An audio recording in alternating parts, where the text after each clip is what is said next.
हड़प्पा सभ्यता की श्रृंखला में अब हम हड़प्पा सभ्यता के धार्मिक जीवन पर चर्चा करते हैं। देखिए, हड़प्पा सभ्यता जो थी ये विशेषतः अपने नगरीय स्वरूप के लिए पहचानी जाती थी। और हड़प्पा सभ्यता की अगर हम बात करते हैं तो हड़प्पा सभ्यता में कहीं भी हमें मंदिरों के साक्ष्य नहीं मिले, न समाधियों के साक्ष्य मिले।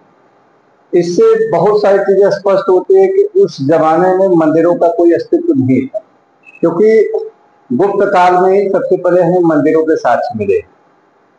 तो ऐसे दौर में उस कालखंड में मंदिरों में उपासना नहीं होती थी, कोई ऐसी पद्धति का भी इस्तेमाल नहीं हुआ है, यानी समाधियों का भी कहीं साक्ष्य नहीं मिला। यज्ञ वेदिकाओं का और हवन कुंडों का साक्ष्य मिला है।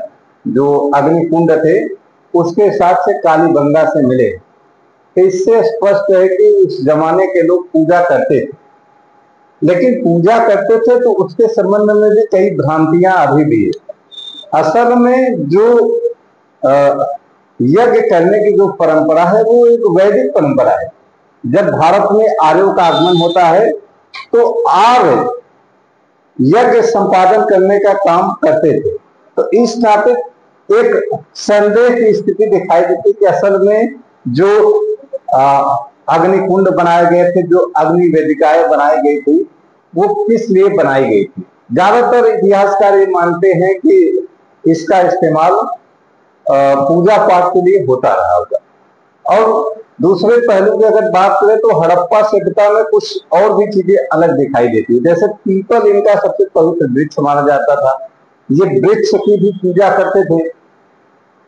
और एक जगह पर जब आप हड़प्पा सभ्यता पढ़ते हैं तो गर्भ से निकला हुआ एक पौधे का भी जिक्र मिलता है। तो इससे ये माना जाता है कि ये उर्वरता की देवी यानी पृथ्वी की यहाँ पर चर्चा की गई है कि उनको एक स्वरूप के तौर पर माना जाता था कि इनकी भी पूजा करते थे। नाग की भी पूजा करने का भी साक्ष्य मिलता है कि नाग की भी पूजा होती थी। स्वास्तिक और चक्र के चिन्हों से भी स्पष्ट होता है कि ये लोग सूर्य की भी उपासना करते थे। तो ऐसे दौर में हड़प्पा सभ्यता का जो झुकाव था वो धार्मिक रूप से स्पष्ट रूप से दिखाई दे रहा है कि अभी ये प्रारंभिक अवस्था में था। उस तरीके की स्थितियां नहीं थी जैसे वैदिक काल या उसके बाद देखने को मिलता है कि धर्म के प्रति कैसा झुकाव था। पुनर्जन्म में इनका विश्वास था। ये मानते थे कि मनुष्य मरने के बाद फिर जन्म लेता है इसका, क्योंकि मृतक संस्कार की जो विभिन्न परिपाटियां हैं उससे स्पष्ट होता है कि इनका विश्वास था। जैसे वे मृतकों का दाह संस्कार करते थे। कलश सावधान का भी साक्ष्य मिला है कि मतलब कि जो लाश होता था उसको जलाने के बाद जो उसकी राख होती थी उसको एक कलश में रखकर उसको बहा देते थे। साथ ही साथ जो युगल समाधान है इसके भी साथ मिले कि स्त्री और महिलाओं के एक साथ कंकाल मिले हैं। तो इससे भी ये अनुमान लगाया गया होगा कि उनका एक विश्वास था। तो पुनर्जन्म के साथ साथ भूत प्रेत, जादू टोना और विभिन्न प्रकार के वशीकरण, इस पर भी चर्चा होता है कि हड़प्पा सभ्यता के लोग इस पर भी विश्वास करते थे। यानी एक जो अंधविश्वास है इस पर भी इनको विश्वास था कि भूत प्रेत होता है। ये ताबीज वगैरह भी पहनते थे। ताबीज इसलिए पहनते थे कि इससे ये अपनी सुरक्षा कर सकते हैं। एक श्रृंगी वाले जो देवता है उसका भी उल्लेख मिलता है। साथ ही साथ मार्शल महोदय को पशुपति नाथ की एक मूर्ति भी मिली थी। उस मूर्ति से भी स्पष्ट होता है कि उस जमाने के लोग शिव की भी पूजा करते थे। तो हड़प्पा सभ्यता के जो लोग हैं इनका जो धार्मिक झुकाव है इस पर हम अब विस्तृत रूप से थोड़ी सी चर्चा करें। देखिए, यहाँ स्पष्ट हो रहा है, चीजों को हम यहाँ स्पष्ट कर लेते हैं। हड़प्पा सभ्यता के धार्मिक जीवन की बात करते हैं कि असल में धर्म के प्रति इनका क्या झुकाव था। तो हड़प्पा कालीन लोगों का धार्मिक जीवन के संबंध में जो झुकाव है इसकी जानकारी हमें पुरातात्विक स्रोतों से मिलती, क्योंकि हड़प्पा सभ्यता में कोई साहित्यिक स्रोत अभी तक पढ़ा नहीं गया। तो जो मुहरे मिली हैं जो अभिलेख मिले हैं उसके आधार पर ये स्पष्ट किया गया कि इनका धर्म के प्रति कैसा झुकाव था। यहाँ देखिए स्पष्ट रूप से दिखाई दे रहा है, समकालीन जो मुहरे थी, धातु की बनी मूर्तियां और समाधान की जो प्रक्रिया थी, इससे पता चलता है, मतलब मृतकों को जो दफनाने की पद्धति थी उससे पता चलता है कि इनका धार्मिक जीवन कैसा था। ठीक है। कालीबंगा ये बहुत महत्वपूर्ण स्थल है, और लोथल, ये दो ऐसी जगह है जहां पर अग्निकुंड और अग्नि वेदिकाओं के साथ मिले, जिससे ये अनुमान लगाया जा सकता है कि राजस्थान और गुजरात के क्षेत्रों में अग्नि पूजा का प्रचलन रहा होगा। कालीबंगा कहां पर है? राजस्थान में। ठीक है। लोथल कहां पर है? गुजरात में। ठीक।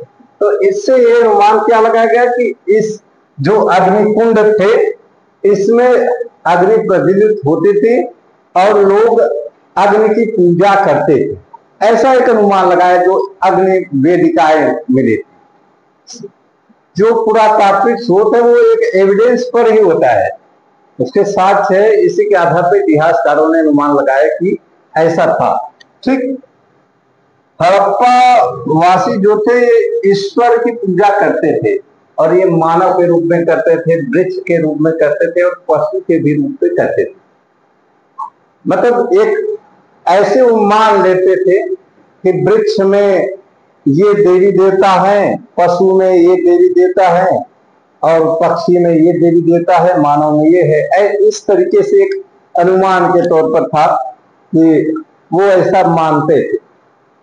ठीक है। तो यहाँ पर तीनों रूपों में यहाँ स्पष्ट हो गए। इस सभ्यता के लोग देखे यहाँ भूत प्रेत की भी चर्चा करते हैं, यानी भूत प्रेत पे भी इनका विश्वास था कि भूत प्रेत होता है। ठीक।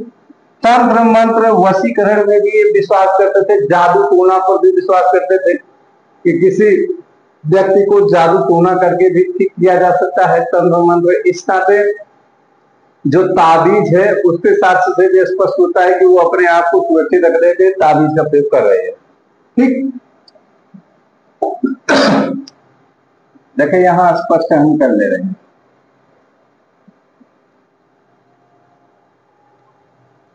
ताबीजों के आधार पर जादू टोने में विश्वास करने तथा कुछ जगहों के मुहरों, यानी जो कुछ जगह को मुहर मिले, जैसे चन्हू डरों में बलि का एक दृश्य मिला है उसके मुहर से, तो इससे स्पष्ट क्या होता है कि बलि भी दी जाती रही होगी, बलि का भी प्रचलन रहा था। ठीक है। यही वैदिक काल में आप जाएंगे तो मनुष्य की भी बलि दी जाती थी, वृषभ की भी बलि दी जाती थी। ठीक है। तो उस जमाने में बलि की जो प्रथा है वो एक अलग व्यवस्था के तौर पर दिखाई देती है। बलि एक स्वैच्छिक कर भी था, लेकिन यहाँ बलि का मतलब दूसरी चीज है। वैदिक काल में आप पाएंगे तो बलि एक स्वैच्छिक कर के तौर पर भी दिखाई देता है। ठीक है। तो यहाँ पर बलि प्रथा का भी अनुमान लगाया गया। ठीक। फिर इसके बाद यहाँ के लोग किसकी पूजा करते थे? मातृ देवी की पूजा करते थे। मैंने आपको बताया था कि हड़प्पा, मोहनजोदड़ो, लोथल, कालीबंगा से मृण मूर्तियां मिली है। किसकी मृण मूर्तियां मिली है? एक स्त्री की मृण मूर्ति मिली है। उससे स्पष्ट क्या अनुमान लगाया जाएगा? उससे ये मातृ देवी ना, और दूसरा क्या अनुमान लगाया जाएगा कि वो समाज कैसा था? मातृ सत्तात्मक समाज था। मतलब एक ऐसा समाज था जहां पर माताओं का जो स्थान है वो सर्वोच्च था, यानी स्त्रियों का स्थान सर्वोच्च था, ऐसी संकल्पना उसमें की गई है। ठीक। तो यहाँ पर ये चीज स्पष्ट हो रहा है कि मातृ देवी की पूजा करते थे, रुद्र देवता की पूजा करते थे, रुद्र देवता की पूजा करते थे। ठीक है। लिंग, योनि आदि की पूजा होती थी। तो यहाँ पर जो पुरुष देवता है, यहाँ जरा हम समझते हैं चीजों को। पुरुष देवता का तो इसमें रुद्र देवता का उल्लेख मिलता है पुरुष देवता के तौर पर। ठीक है। इनकी ये पूजा करते थे। साथ ही साथ हड़प्पावासी वृक्ष, पशु सहित पक्षी तथा नाग इत्यादि की भी पूजा करते थे। अब जो आप हड़प्पा सभ्यता को पढ़ते हैं तो आपको एक चीज स्पष्ट क्या होता है? एक विशाल स्नानागार आपको मिलता है, बहुत बड़े स्तर का एक विशाल स्नानागार मिलता है। इससे क्या स्पष्ट होता है कि हड़प्पा सभ्यता के लोग उसका इस्तेमाल धार्मिक प्रयोजनों के लिए करते रहे। एक धार्मिक विश्वास रहा होगा कि वो स्नान वगैरह करते रहे होंगे, इसके नाते इसका इस्तेमाल हो रहा था। ठीक है, तो यहाँ पर देखें धार्मिक अनुष्ठान के लिए इसका प्रयोग करते थे। सूर्य पूजा में होता रहा होगा इसका प्रयोग, कि सूर्य की पूजा करते थे। अब इसके बाद यहाँ पर है कालीबंगा से प्राप्त अग्निकुंड के साक्ष्य के आधार पर यह कहा जा सकता है कि अग्नि और स्वास्तिक की भी पूजा होती थी। ठीक है, अग्नि और स्वास्तिक की पूजा होती थी। और ये किसका प्रतीक माना जाता है? सूर्य का प्रतीक माना जाता है कि इससे ये सूर्य की पूजा करते थे। तो स्वास्तिक के चिन्ह का भी अंकन मिला है। तो इससे एक चीज के आसपास हो रही है कि ये सूर्य की पूजा करते थे। जैसे आज के दौर में भी हम देखते हैं कि लोग सुबह उठने के बाद सूर्य को जल चढ़ाते हैं। इससे क्या होता है? फायदा मनुष्य के अंदर तेज आता है, यानी उसको एक प्रकार से तेज मिलता है, मतलब कि उसके शरीर में एक विशेष प्रकार की ऊर्जा होती है। ठीक है, तो इसके नाते लोग करते हैं। तो ऐसे दौर में जब आज के जमाने में है, तो उस जमाने में प्रारंभिक दौर में इसका उल्लेख मिलता है कि ये होता था। ठीक, यहां पर ये चीजें हम लोगों ने स्पष्ट कर लिया।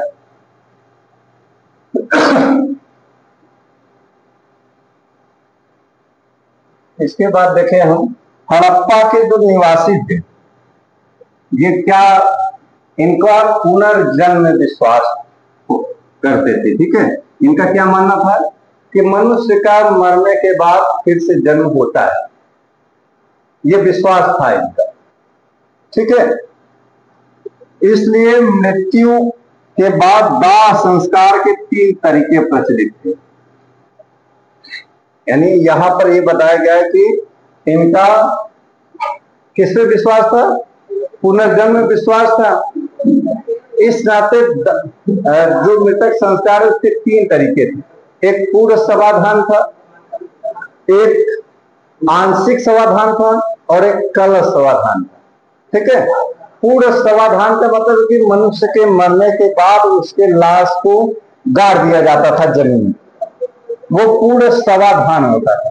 ठीक है, दूसरा क्या होता था? आंशिक समाधान का मतलब है कि मनुष्य के मर जाने के बाद उसको ऐसे छोड़ दिया जाता था, उसको जानवर खा जाते थे, तो उसकी जो हड्डियां बची खुची होती थी उसको गाड़ दिया जाता था, वो आंशिक होता था। फिर कलश समाधान वही मतलब कि मनुष्य के मर जाने के बाद उसका जो राख होता था उसको एक कलश में डालकर उसको बहा देते थे। ठीक है, हाँ, ये कलश समाधान था।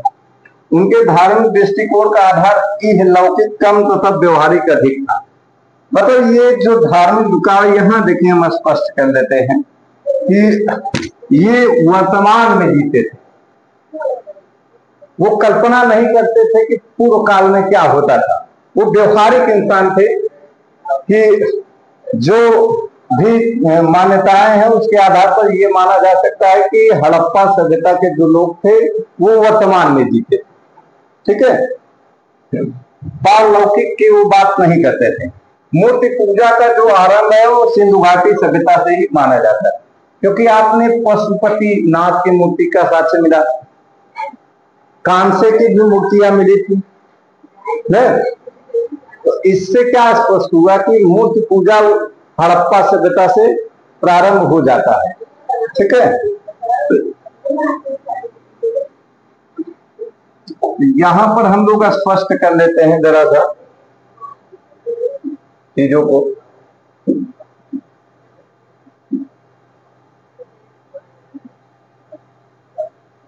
यहां पूरी तरीके से स्पष्ट कर लेते हैं। अब इसका आप स्क्रीनशॉट भी चाहे तो ले सकते हैं, कोई दिक्कत नहीं है। यानी हड़प्पा सभ्यता के धार्मिक जीवन की हमने यहाँ चर्चा किया था कि इसका धर्म के प्रति लोगों का कैसा झुकाव था, और अभी कुछ पॉइंट और बाकी है, इस पर हम चर्चा करते हैं फिर। धन्यवाद।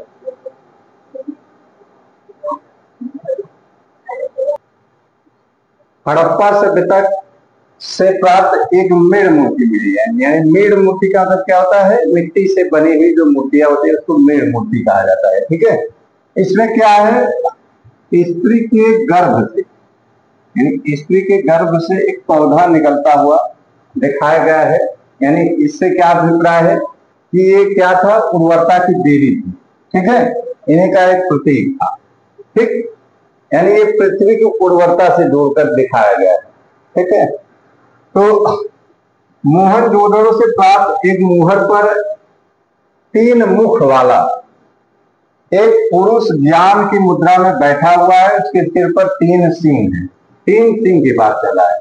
उसके बाईं ओर एक गैंडा तथा एक भैंस है और दाईं ओर एक हाथी और एक व्याघ्र और हिरण।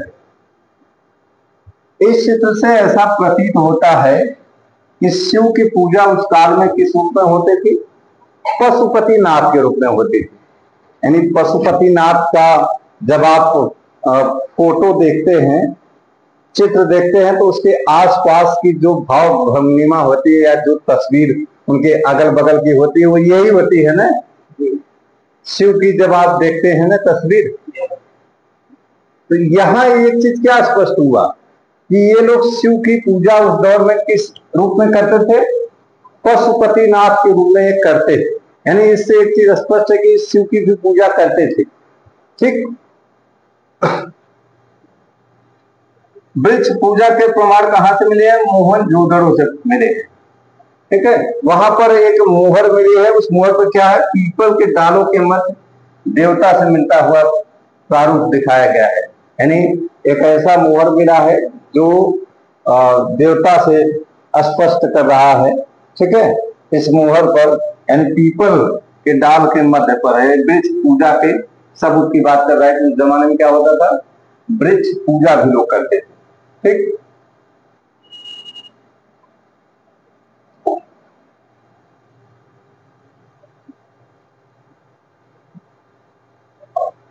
अब देखिए यहां स्पष्ट हम लोग कर ले और कुछ चीजों को।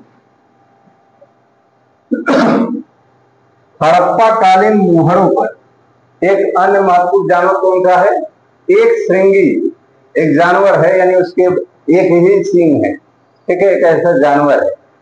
ठीक, इसका चित्र मिलता है और इसकी पहचान किसके तौर पर उन्होंने किया था, एक हौदे के रूप में या धूप दान के रूप में इसकी पहचान की गई थी। ठीक है, और एक मिथक इससे जुड़ा हुआ है। एक मिथ की धारा क्या थी, यहां देखिए, ये इसकी उपासना की जाती रही होगी। तो ये देखिए, अभी सलमान खान के प्रकरण से भी एक चीज आपको स्पष्ट हो गया होगा, जो मामला था राजस्थान में हिरण का, तो वहां पर जो बिश्नोई समाज था वो हिरण का बहुत महत्वपूर्ण उसका स्थान था। उनको जो महिलाएं होते थे वो अपना दूध तक भी पिलाते थे उनको। इसका मतलब है कि कितना महानतम उनको दर्जा मिला रहा होगा ना हिरण को। तो इससे मतलब यहाँ ये भी है कि जो एक श्रृंगी पशु था उस समय का, उसको भी एक महत्वपूर्ण स्थान दिया गया था और उसकी भी बड़ी अच्छे से पूजा होती थी। तो इस नाते इसका भी बड़ा महत्व है। ठीक, सर जॉन मार्शल ये बहुत बड़े इतिहासकार हैं। इनका क्या मानना है कि हड़प्पा सभ्यता के लोगों का धर्म में अनेक ऐसी बातें हैं। ये हड़प्पा सभ्यता का जो धर्म है उसमें ऐसी बातें मिलती जुलती हैं जो अन्य देशों में भी मिल सकती है। यानी अन्य देशों के साथ भी इसको समिश्रित किया जा सकता है। जैसे जो कई चीजें हैं जो धार्मिक झुकाव के संदर्भ में वो मिस्र और मेसोपोटामिया से भी मिलती जुलती दिखाई देती है। तो यही बातें कहना चाह रहे हैं कि जो धार्मिक झुकाव है उसकी बात कर रहे हैं। किंतु आधुनिक युग में प्रचलित हिंदू धर्म से भेद करना कठिन प्रतीत होता है कि इसका हिंदू धर्म से कोई कठिन भेद है, ये भी स्पष्ट नहीं होता है कि रहा होगा कि नहीं रहा होगा, लेकिन ये पक्का है कि नहीं रहा होगा, क्योंकि जो परंपराएं होती है वो एक दूसरे से जुड़ी हुई होती है। जैसे अब मूर्ति पूजा का प्रारंभ हड़प्पा सभ्यता से शुरू हो गया, वृक्ष पूजा हो रही है, नाग पूजा हो रही है, सूर्य की पूजा हो रही है, पीपल इनका एक पवित्र वृक्ष माना जा रहा है, भूत प्रेत जादू टोना वशीकरण इस सब में विश्वास इनका है, पुनर्जन्म में इनका विश्वास है। सूर्य की पूजा कर रहे हैं, स्वास्तिक के चिन्ह को महत्व दे रहे हैं, एक श्रृंगी पशु को महत्व दे रहे हैं। ये परंपरा धीरे धीरे बढ़ती रही होगी ना। जाहिर सी बात है कि इस परंपरा का और तेजी से विस्तार होगा। तो आगे चलकर आप देखेंगे हड़प्पा सभ्यता के बाद के कालों में मूर्ति पूजा का जो स्वरूप है या मूर्तियां जो बनाने की कला है वो और तेजी से बढ़ती है। जैसे मथुरा और गांधार कला जो मूर्ति कला शैली के तौर पर एक प्रमुख शैली मानी जाती है। तो ये एक परंपरागत विकास हुआ, यानी हड़प्पा सभ्यता से ही एक स्पष्ट रूप से परंपरागत इसका विकास होने लगा। और ये जो प्रक्रिया शुरू हुई थी उसमें हड़प्पा वासियों का धार्मिक झुकाव भी स्पष्ट रूप से दिखाई देता है कि इनका धर्म के प्रति कैसा झुकाव था, वो कौन सी मान्यताओं को मानते थे। तो इस लेक्चर की समाप्ति शिक्षा होती है और नेक्स्ट लेक्चर में हड़प्पा सभ्यता के पतन की हम चर्चा करेंगे कि हड़प्पा सभ्यता का पतन कैसे हुआ था। धन्यवाद।